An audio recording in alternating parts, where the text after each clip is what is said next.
नमस्कार दोस्तों, राधे राधे। कैसे हो आप सब? आई होप आप सब अच्छे होंगे, स्वस्थ होंगे, मस्त होंगे, बहुत बहुत खुश होंगे। Welcome to my new video. तो फ्रेंड्स, ये है काफ़ी दिन पहले का वीडियो है। ये मेरी बीच में तबीयत ख़राब हो गई थी तो वीडियो बन गया था, लेकिन एडिटिंग नहीं कर पाई थी।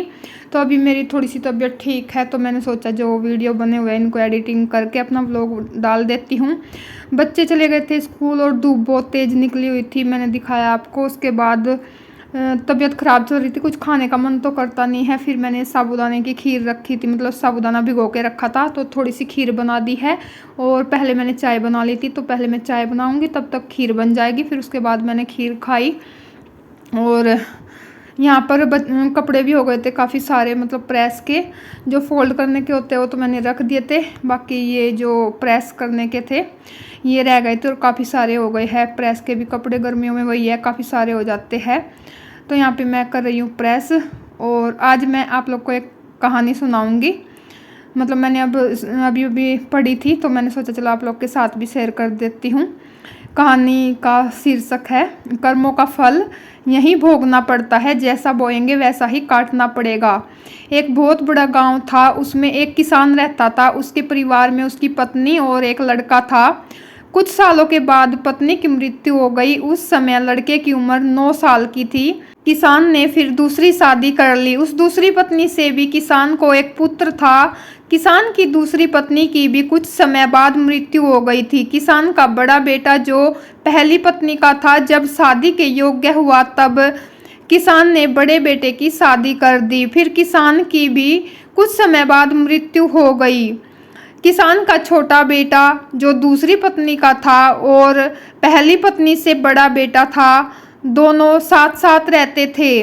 कुछ समय बाद किसान के छोटे लड़के की भी तबीयत खराब रहने लगी। बड़े भाई ने कुछ आसपास के वैद्यों से इलाज करवाया पर कोई राहत नहीं मिली। छोटे भाई की दिन ब दिन तबीयत बिगड़ती जा रही थी और बहुत खर्च भी हो रहा था। एक दिन बड़े भाई ने अपनी पत्नी से सलाह की, यदि ये छोटा भाई मर जाए तो हमें इसके इलाज के लिए पैसा खर्च नहीं करना पड़ेगा और जायदाद में आधा हिस्सा भी नहीं देना पड़ेगा। तब उसकी पत्नी ने कहा कि क्यों न किसी वैद्य से बात करके इसे जहर दे दिया जाए, किसी को पता भी नहीं चलेगा, किसी रिश्तेदार को भी कोई शक नहीं होगा, कहेंगे कि बीमार था, बीमारी से मृत्यु हो गई। बड़े भाई ने ऐसा ही किया।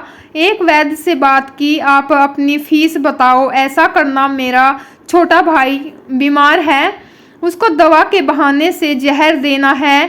वैद्य ने बात मान ली और लड़के को जहर दे दिया और लड़के की मृत्यु हो गई थी। उसके भाई भाभी ने खुशी मनाई कि रास्ते का कांटा निकल गया, अब सारी संपत्ति अपनी हो गई। उसका अंतिम संस्कार कर दिया गया। कुछ दिनों पश्चात उस किसान के बड़े लड़के की पत्नी को लड़का हुआ। उन पति पत्नी ने खूब खुशी मनाई, बड़े ही लाड़ प्यार से लड़के की परवरिश की। कुछ ही गिने चुने वर्षों में लड़का जवान हो गया था। उन्होंने अपने लड़के की भी शादी कर दी थी। शादी के कुछ समय बाद अचानक लड़का बीमार रहने लगा था। माँ बाप ने उसके इलाज के लिए बहुत वैद्यों से इलाज करवाया। जिसने जितना पैसा मांगा दिया, सब कुछ दिया ताकि लड़का ठीक हो जाए। अपने लड़के के इलाज में अपनी आधी संपत्ति तक बेच दी, पर लड़का बीमारी के कारण मरने की कगार पर आ गया था।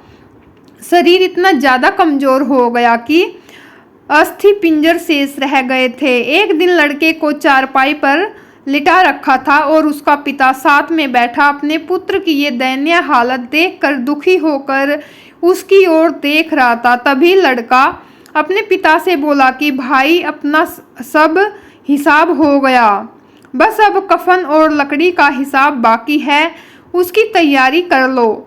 ये सुनकर उसके पिता ने सोचा कि लड़के का दिमाग भी काम नहीं कर रहा है बीमारी के कारण, और बोला, बेटा मैं तेरा बाप हूँ, भाई नहीं। तब लड़का बोला, मैं आपका वही भाई हूँ जो आपने जहर खिलाकर मरवाया था। जिस संपत्ति के लिए आपने मरवाया था, मुझे अब वो मेरे इलाज के लिए आधी बिक चुकी है। आपकी शेष है, हमारा हिसाब हो गया। तब उसका पिता फूट फूट कर रोते हुए बोला कि मेरा तो कुल का नाश हो गया, जो किया मेरे आगे आ गया है, पर तेरी पत्नी का क्या दोष है जो इस बेचारी को जिंदा जलाया जाएगा। उस समय सती प्रथा थी जिसमें पति के मरने के बाद पत्नी को पति की चिता के साथ जला दिया जाता था। तब वो लड़का बोला कि वो वैद्य कहाँ है जिसने मुझे जहर खिलाया था। तब उसके पिता ने कहा कि आपकी मृत्यु के 3 साल बाद वो मर गया था। तब लड़के ने कहा कि ये वही दुष्ट वैद्य आज मेरी पत्नी के रूप में है।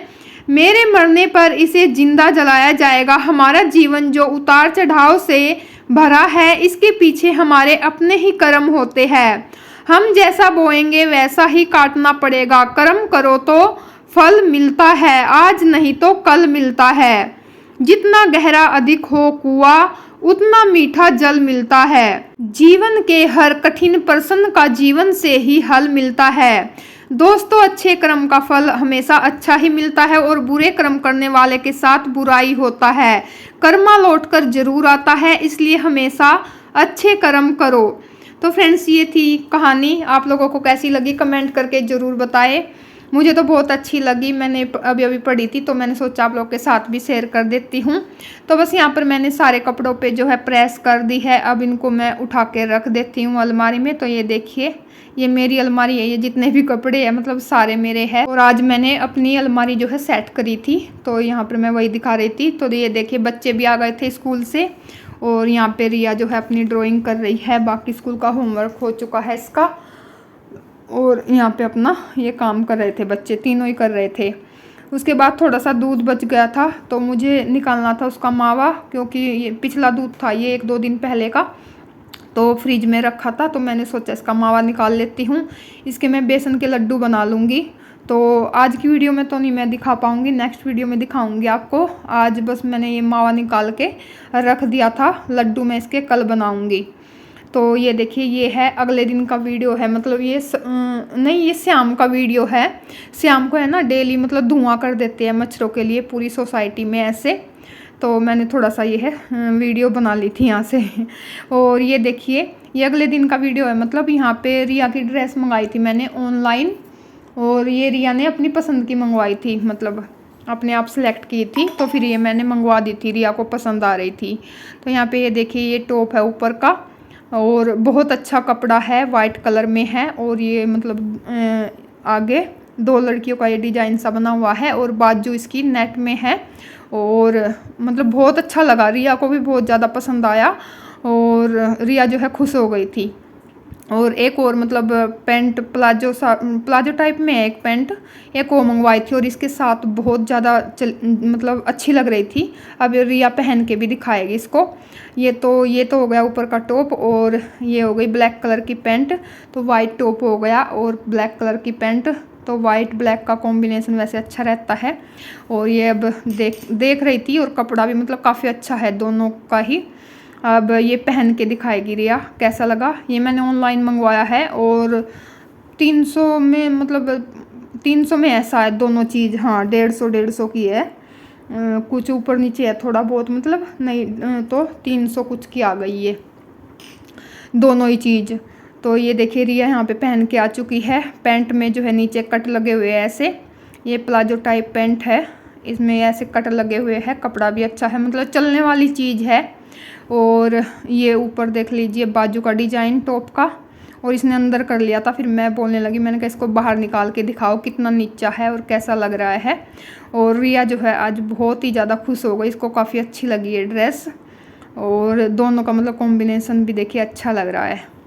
तो यहाँ पे इसने फिर ये बाहर निकाल ली थी, देखिए साइज वाइज सब ठीक है। और ये मतलब संडे का दिन है, हमारी सोसाइटी में जो है कलश यात्रा निकल रही थी और अभी जो है भागवत कथा हुआ करेगी, मतलब 1 हफ्ते के लिए शायद। और ये देखिए, ये यहाँ पर मैंने बनाई थी खिचड़ी दाल वाल डाल के इसमें। तो ये खिचड़ी बन के तैयार हो गई है।